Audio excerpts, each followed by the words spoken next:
સમજાતું નથી. 2 દિવસ સુધી આપણે ઘરની બહાર હતા. 2 દિવસ સુધી સતત ચોર રોજ રાત્રે આપણા ઘરમાં આવ્યો અને બહાર ગયો. એ આપણે સોસાયટીના સીસીટીવી કેમેરામાં જોયું. પણ ખબર નથી પડતી કે ચોર આપણા ઘરમાંથી કઈ લઈ કેમ ન ગયો.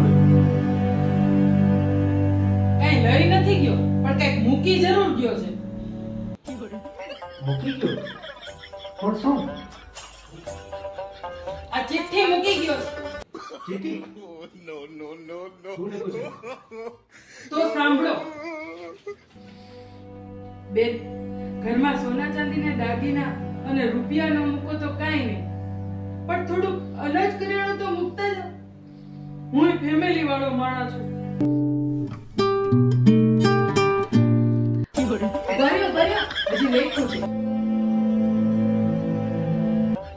મારો અનુભવ, હું ક્યારેય હવે ભાડાના મકાનમાં ચોરી કરવા નહીં જાઉં.